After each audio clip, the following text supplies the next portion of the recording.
영혼을 성장시키는 책 소개방. 오늘은 몸이라는 선물, 영어 원 제목은 Fearfully and Wonderfully, The Marvel of Bearing God's Image, 즉 하나님의 형상을 지닌 놀라운 그리고 아주 경외스러운 이러한 제목입니다. 우리 몸에 새겨진 복음의 경위와 한 몸의 의미. 저자는 폴 브랜드 그리고 필립 얀시이며 두란노에서 나왔고요. 초판이 2020년 12월 16일 판입니다. 431페이지에 정가는 23,000원입니다. 저자를 잠깐 소개하겠습니다. 책 날개에 있는 내용을 읽어보겠습니다. 폴 브랜드 1914년에서 나서 2003년에 세상을 떠난 분인데요. 인도에서 선교사 가정의 자녀로 태어나 자랐다. 이후 영국 런던에서 의학을 공부한 뒤 인도와 미국을 오가며 정형외과 의사로 활동했다. 특히 혁신적인 한센병 치료술로 수많은 환자들에게 새 삶을 열어주었고 나아가 그들의 재활과 사회로의 복귀를 도왔다. 저서 중에 Clinical Mechanics of the Hand, 손의 임상역학은 지금도 손수술 분야의 고전으로 꼽히며 그 밖에도 필립 얀시와 함께 쓴 아무도 원하지 않는 선물과 God's Forever Feast, 즉 하나님의 영원한 잔치가 있다. 그는 전문가로서의 실력뿐만 아니라 체질화된 겸손과 원대한 모험 정신까지 갖추었으며 영적으로 풍성하고 충만했다. 세상이 외면하는 소외층을 하나님의 형상대로 지원받은 인격체로 존중하고 그들의 회복을 돕는 데 헌신했다. 그 공로를 인정받아 대영제국 훈장 3등급, 권위 있는 의학생인 엘버트 레스커상 등 많은 상을 받았다. 공저자, 이제 실제적으로 아마 이 책을 쓴 분으로 아는데요. 필립 얀시. 이 필립 얀시가 폴 브랜드에 대해서 이렇게 얘기합니다. 내가 언론인으로서 그의 신앙에 말을 입혀준 대신 그는 내 말에 신앙을 입혀주었다. 필립 얀시, 우리에게 굉장히 익숙한 분이죠. 1949년생인데요. 휘튼 칼리지와 시카고 대학교에서 영어와 커뮤니케이션을 공부했다. 지금까지 25권의 책을 썼으며 초기에는 하나님 당신께 실망했습니다. 내가 고통당할 때 하나님 어디 계십니까? 와 같은 책을, 이후에는 기독교 신앙의 핵심 주제에 천착해서 내가 알지 못했던 예수, 놀라운 하나님의 은혜, 기도하면 뭐가 달라지나요? 와 같은 책을 저술했다. 지금까지 전 세계 40여 개 언어로 총 1,500만 부 이상이 인쇄되어 사랑받고 있다. 20여 년간 미국 시카고에서 언론인으로 활동했으며 크리스티애니티 투데이 편집장을 지냈다. 이 책은 미국의 저명한 기독교 작가인 필립 얀시가 고통에 대한 책을 쓸 때 그 자료를 찾다가 만난 인도의 의료 선교사 폴 브랜드 박사와 함께 저술한 제목 그대로 놀라운 책입니다. 폴 브랜드는 한평생 인도의 불가촉 천민, 그 중에서도 한센병, 이른바 나병이죠. 환자들을 수없이 치유한 선교사입니다. 그는 인도에서만 1만 명의 한센병 환자들을 수술했다고 합니다. 필립 얀시는 브랜드의 한 문장, 즉 고통을 주신 하나님께 감사드린다. 우리 한센병 환자들에게 그보다 더 귀한 선물은 없다라는 글에 너무나 큰 충격을 받고 그 이후 브랜드와 교제하면서 자신의 평생 멘토로 삼았습니다. 그때가 1976년, 즉 얀시가 27살 때였고요.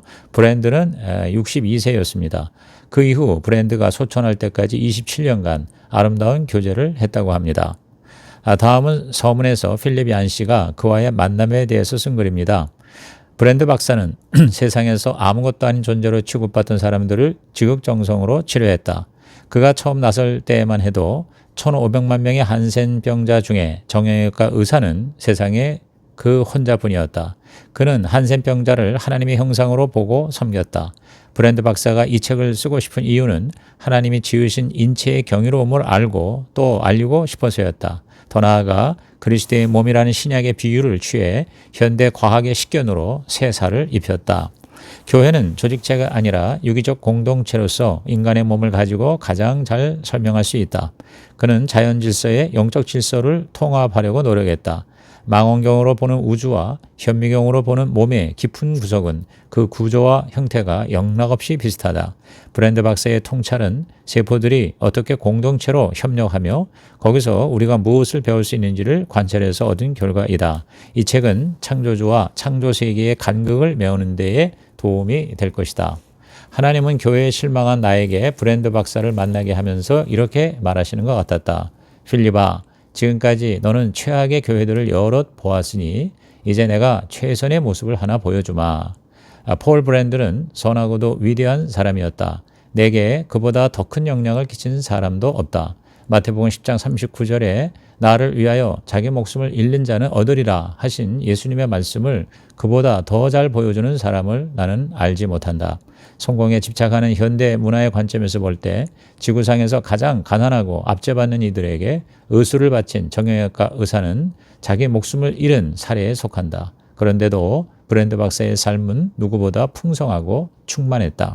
현대 사회에서 성공을 이루고도 겸손을 잃지 않고 남을 희생적으로 섬기면서도 기쁨과 자족을 누리는 삶이 실제로 가능하다. 그게 의심스러워질 때마다 나는 폴 브랜드와 함께했던 시간을 떠올린다. 나는 폴 브랜드에게서 실제 선을 보았으며 가히 신기하고 매혹적이었다.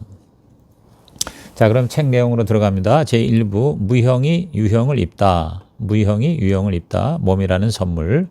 제1장 평범해 보이는 우리의 실존이 담고 있는 은혜의 복음. 형상이란 닮았다는 뜻이다. 아빠를 닮은 아기는 하나님의 형상이라는 성경의 신비로운 문구를 푸는 단서가 된다. 하나님이 자기 형상, 곧 하나님의 형상대로 사람을 창조하시되 남자와 여자를 창조하시고 창세기 1장 27절 최초의 인간은 하나님의 형상을 받았고 우리도 굴절된 상태로나마 그 신성한 속성을 가지고 있다. 우리는 하나님의 형상대로 지음받았으며 인체는 그 형상을 담는 그릇이다.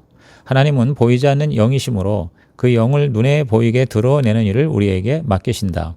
신비롭게도 하나님은 그 형상을 우리처럼 평범한 수많은 사람들을 통해 드러내기로 하셨다. 이 형상을 우리는 한 몸과도 같은 집단으로 지닌다. 혼자로는 온전하지 못하지만 각양각색의 우리가 공동체로 모이면 이 세상에 하나님의 형상을 온전히 드러낼 수 있다. 인체는 개개의 세포들로 구성된 하나의 공동체다. 세포는 유기체의 기본 단위다. 세포는 자기만을 위해 살 수도 있고 전체 유기체를 생성하고 유지하는 일을 할 수도 있다. 동일한 원리를 이웃 공동체와 국가 같은 인간 집단에도 적용할 수 있다. 각 지체의 신분에는 특권과 함께 의무가 따른다. 바울은 그와 같은 비유를 고린도전서 12장에서 고찰했다. 하나님이 모든 세포를 몸에 두신 데는 그만한 이유가 있다. 세포는 많으나 몸은 하나이다. 하나님의 형상대로 살아가는 법에 대한 중요한 교훈을 인간의 몸에서 배울 수가 있다. 제2장 외모로 판단하는 세상, 하나님의 형상을 왜곡하다. 2차 대전 당시 독일 공군은 1500대 폭격기로 2달 가까이 연속으로 런던에 융단 폭격을 가했다. 그때 유일한 희망은 영국 공군 조종사들이었다. 절대적 열세 가운데에도 영국 조종사들은 절반 이상 격추당하면서도 런던의 한우를 지켰다. 구사일생으로 살아난 조종사들은 큰 부상을 당하여 환자마다 수십 회의 수술을 받아야 했다. 화상으로 흉하게 일그러진 그들의 얼굴은 흉터 덩어리였다. 그 얼굴 때문에 얼마나 많은 젊은이들이 전쟁 후에도 극심한 고통을 당했는지 모른다. 많은 남자들은 그 같은 흉터 때문에 아내로부터 이혼을 당하기도 했다. 그러나 피터 포스터라는 조종사는 많은 사람들에게 외면을 당했지만 아내만큼은 있는 그대로의 남편을 받아들이고 사랑했다. 그는 이렇게 고백했다. 아내가 내 거울이 되어 내게 새로운 자아상을 주었습니다. 지금도 내 기분이 어떻든 간에 아내를 바라보면 아내는 따뜻한 사랑의 미소를 짓고 있어요. 그래서 내가 괜찮은 줄을 알지요. 그렇다. 우리는 모두 서로를 비추는 거울이다.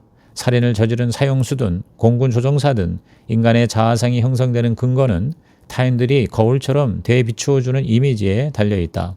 그런데 우리 인간은 거주하는 장소인 물리적 몸 혹은 껍데기에 과도하게 집착한다. 피터 포스터의 아내처럼 겉껍질을 뛰어넘어 인간 내면의 참 자아를 보는 사람은 드물다. 인간의 자아상은 주로 주위에 있는 거울을 통해서 결정된다. 모든 인간의 영혼에는 하나님을 닮은 부분이 있으며 우리 각자에게 타인의 그 부분을 이끌어낼 잠재력이 있다. 반대로 우리는 그 형상을 무시한 채 외모로 판단할 수도 있다. 테레사 수녀는 콜카타 거리에서 죽어가는 거지의 얼굴에서 예수님의 얼굴을 보게 해달라고 기도했다. 그리스도를 섬기듯 그 거지를 섬길 수 있기 위해서이다. 인간은 인격적 소통의 대상이다. 사랑은 직접적 소통을 요구한다. 이 진리의 가장 좋은 모범은 예수 그리스도이시다. 하나님은 우리를 멀리서만 사랑하시는 것이 아니라 우리 연약함을 보시고 우리 곁으로 오셨다. 우리가 세상을 다 변화시킬 수는 없다. 그러나 이 땅을 하나님의 임재와 사랑으로 충만하게 하고자 함께 힘쓸 수는 있다. 우리가 도우려고 내미는 손은 바로 그리스도의 몸의 손이다. 기독교는 삶을 통계로 보지 않는다. 그래서 목자는 애가 타서 양 99마리를 두고 잃어버린 한 마리를 찾아 숨가쁘게 뛰쳐나간다. 죄인 하나가 마음먹고 회개하면 천국에 있는 반듯한 의인 99을 인해서보다 더 큰 잔치가 벌어진다. 하나님의 사랑인 아가페 사랑도 통계가 아니다. 제2부는 인체, 우주에서 가장 경이로운 공동체. 제3장 건강한 몸, 수십조 세포가 제 몫을 하며 긴밀히 협력한다. 한센병이 무서운 이유는 통각을 잃었기 때문이다. 이 병은 살을 파먹는 세균처럼 퍼지는 것이 아니라 딱 한 종류, 신경세포만 공략한다. 신경세포가 무감각해져서 통증을 느끼지 못하는 사람은 말 그대로 자신의 몸을 파멸로 몰아간다. 한센병의 참담한 결과는 단 하나의 원인, 바로 감각을 잃은 신경세포다. 현미경으로 인체의 세포를 보면 경이로운 우주가 펼쳐진다. 맥동하는 혈액은 생명체로 우글대는 강과도 같아서 글자 하나만한 핏방울 속에 적혈구 500만 개와 백혈구 7천 개가 들어있다. 백혈구는 몸에 침입한 세균을 싸워 이기는 군대와 같다. 성인의 몸에는 500억 개의 백혈구가 현역군으로 혈관에 흐르고 그보다 100배나 많은 5조 개의 예비군이 골수에 있다. 감염이 발생하면 그 예비군이 간 입대한 새파란 장정들처럼 골수에서 튀어나온다. 인체의 1조분의 1 크기에 불과한 이 유기체들에 날마다 우리 목숨이 달려있다. 우리 몸은 온통 세균에 뒤덮여 있다. 손을 씻으면 살갗의 잔주름에서 최소 세균 500만 마리가 떨어져 나간다. 백혈구가 그 많고 위험한 세균과 병균에 맞서 싸우는 것은 신비와 화학의 만남이요 분자 차원에서 이루어지는 물리학과 은혜의 조화라고 할 수 있다. 고등동물이 아메바와 같은 하위 생물과 차이가 나는 것은 세포의 분화이다. 세포가 분화될수록 더 고차원적이 된다. 인간 몸 전체의 1%에 불과한 무게의 시각세포는 단세포 생물인 아메바를 1억 2,700만 개를 모아놓은 것과 같다. 눈에는 1억 2천만 개의 간상세포와 700만 개의 원추세포가 있다. 간상세포로 인간의 눈은 24km나 떨어진 촛불도 감지할 수 있고 원추세포로는 100만 가지 이상의 서로 다른 색을 구별할 수 있다. 빛이나 색을 감지한 시각세포는 자료를 암호화해서 뇌로 전송한 뒤 다시 뇌에서 해독하고 재조합하여 정확한 시각을 가지게 하는 것이다. 한 환자를 통해 인체를 구성하는 각 지체의 중요성을 절감하게 된다. 호세라는 한센병 환자는 신경세포 즉 촉각과 통각세포가 죽어있다 보니 눈을 깜빡거리지 못한다. 그로 인해 손가락에 다 없어진 호세는 실명까지 되었다. 그는 미각을 제외한 모든 감각 통로가 막혀 있었다. 그는 마치 어둠의 독방에 갇힌 인생이 되어 항상 웅크린 몸으로 불안해했다. 그런 그를 안과 의사인 아내가 천신만고의 수술을 해준 결과 한쪽 눈의 시력이 회복되었다. 그러자 소통의 기적이 일어나 어둠의 그림자로 가득했던 호세의 얼굴에 미소가 피어나곤 했다. 호세는 예배 내용을 듣지 못하지만 주일마다 한사코 교회에 나왔다. 비록 잘 보지 못하고 여전히 청각과 촉각이 없는 그이지만 교회 안의 교제만은 용케 감지한다. 공동체와 다시 연합한 것만으로도 그는 만족하고 행복해 했다. 제4장 한낱 오합지졸인가 가치 있는 어우러짐인가. 인체의 세포는 매우 다양하다. 백혈구, 적혈구, 근육세포, 연골세포, 지방세포, 뼈세포, 피부세포, 생식세포, 신경세포 등 무궁무진하다. 각기 따로 놓으면 보잘것없이 보이지만 이 세포들의 힘을 합해 내 삶을 풍요롭게 한다.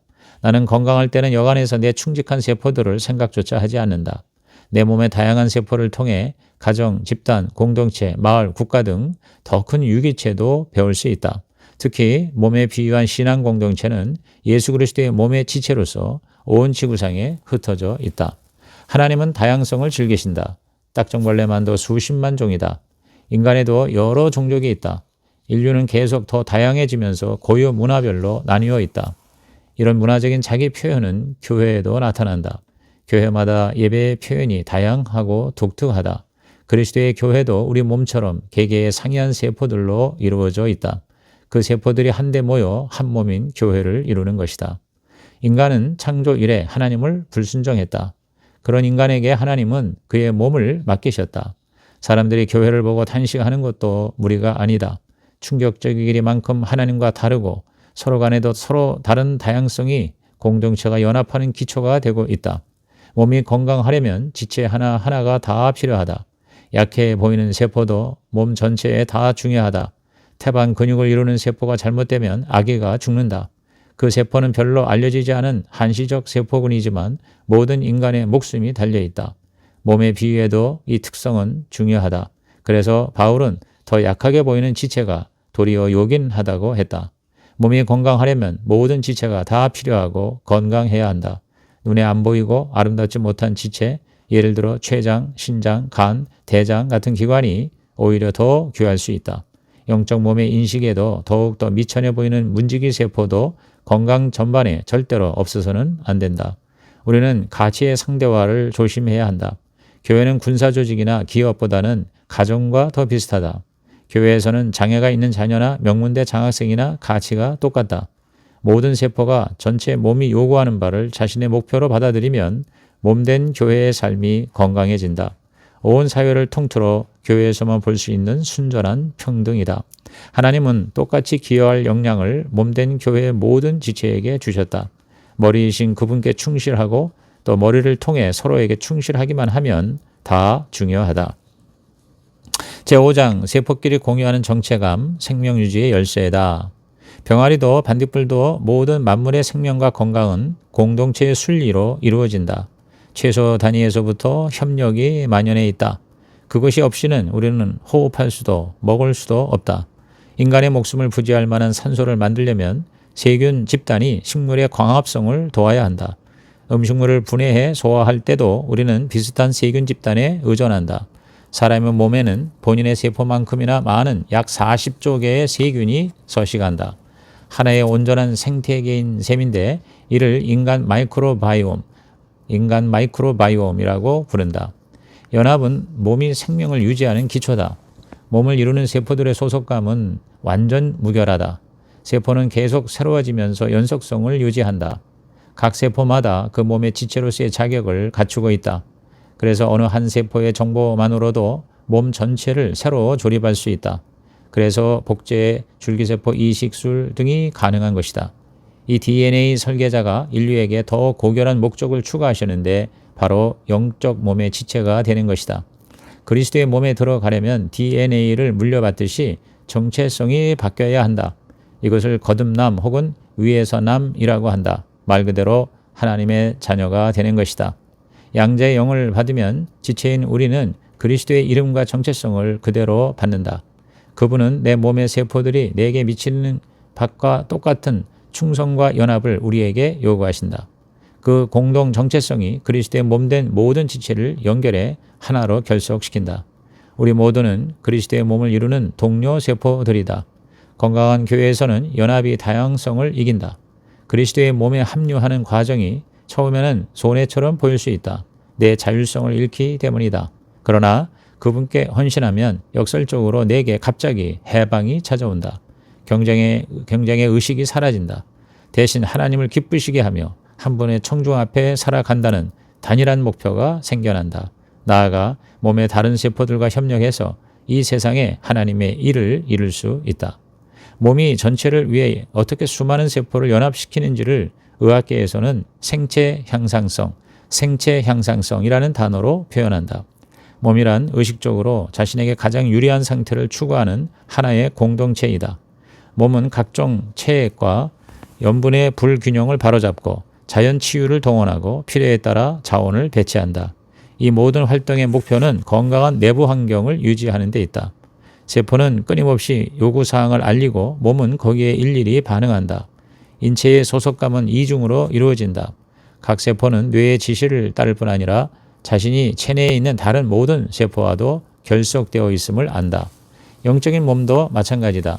하나님은 나를 유기적 공동체 안으로 부르신다. 그래서 나는 몸에 소속될 뿐 아니라 그 몸이 나를 다른 다양한 세포와 결속시킨다. 에베소 4장 15절에서 16절 오직 사랑 안에서 참된 것을 하여 범사에 그에게까지 자랄지라 그는 머리니 곧 그리스도라. 그에게서 온 몸이 각 마디를 통하여 도움을 받음으로 연결되고 결합되어 각 지체의 분량대로 역사하여 그 몸을 자라게 하며 사랑 안에서 스스로 세우느니라. 서로라는 단어에 세포 간의 협력이 암시되어 있다. 우리는 서로 받아야 하고 서로 발을 씻어 서로 섬겨야 한다. 서로 죄를 고백하고 서로 기도해주고 서로 용서하고 서로 가르치고 권고하며 서로 위로하고 서로 짐을 져야 한다. 예수님은 가장 포괄적인 명령을 남기셨다. 내가 너희를 사랑한 것 같이 너희도 서로 사랑하라. 요한복음 13장 34절. 우리가 머리이신 그분께 순종하여 지시대로 영적인 몸의 많은 지체와 협력하면 거기서 연합이 싹튼다. 제6장 몸 전체를 위해 나를 내줄 때 내 존재 이유가 선명해진다.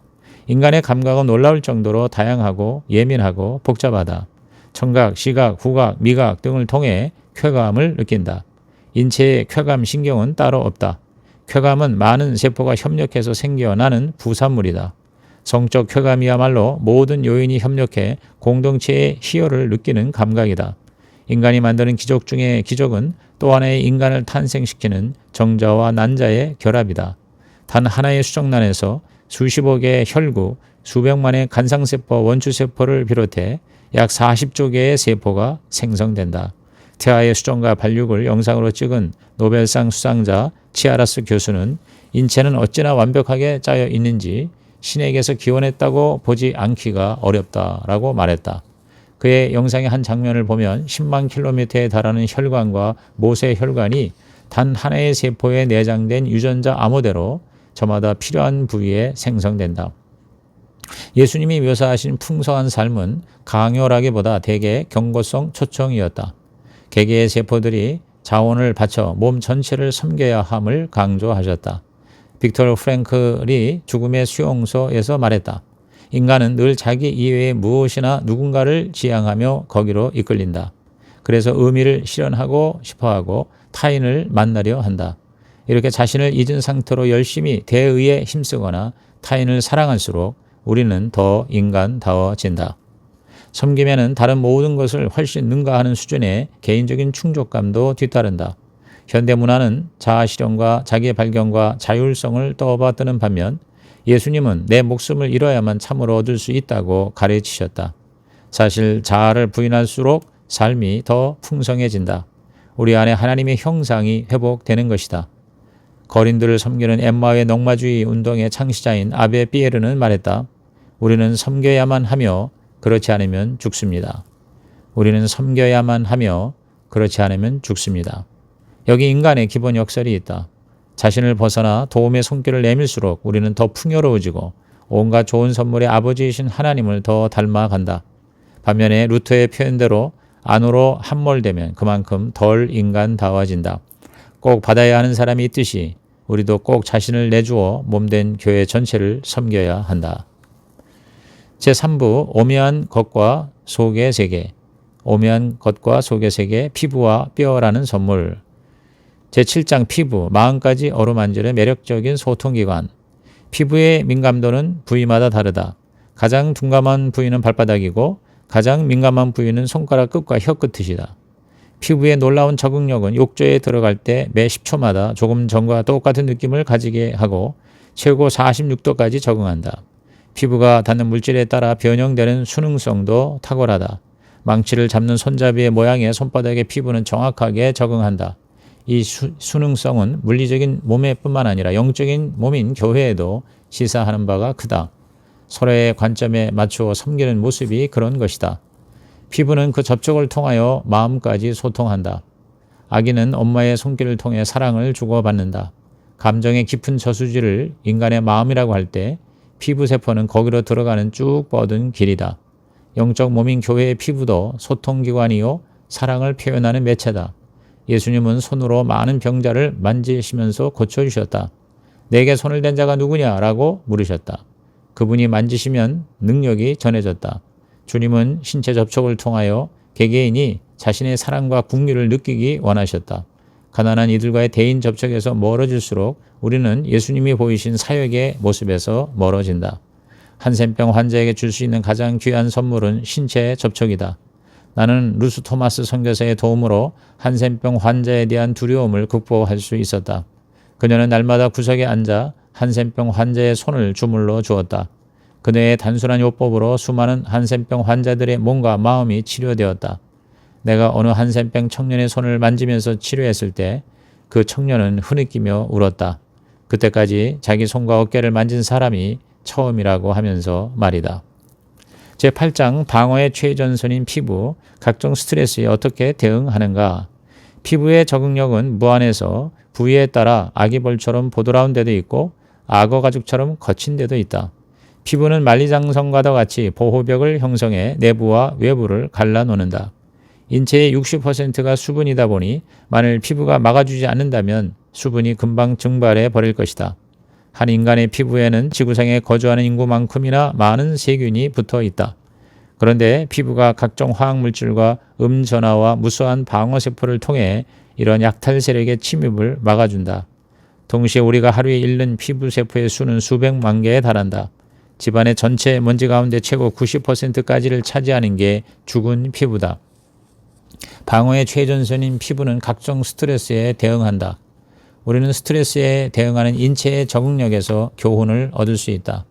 인체는 과민성에 아주 훌륭한 방법으로 대처한다. 바로 스트레스를 재분배하는 것이다.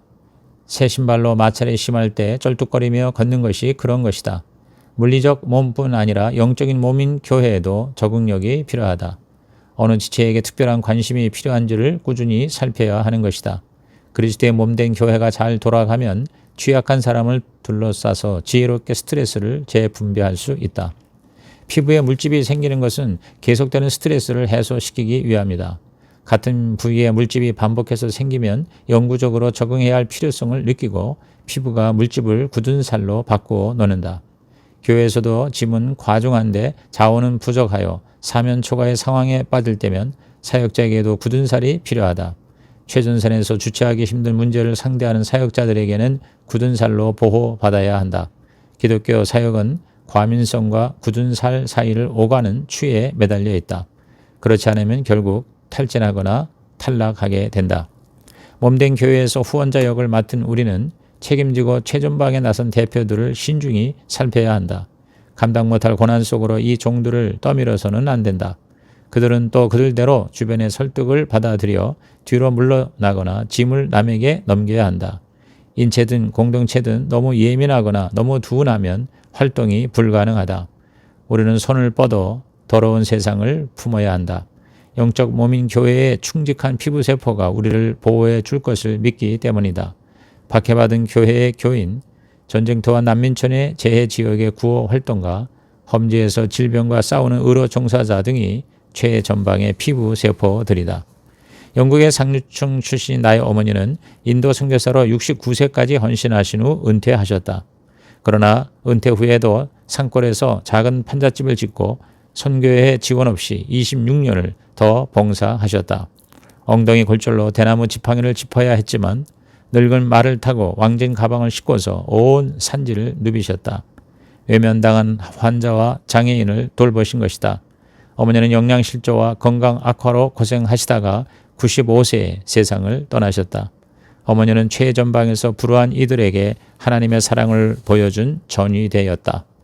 바깥 세상이 보는 것은 우리의 피부이며 예수님은 우리가 바깥 세상에 무엇을 보여주어야 할지를 명백히 밝히셨다.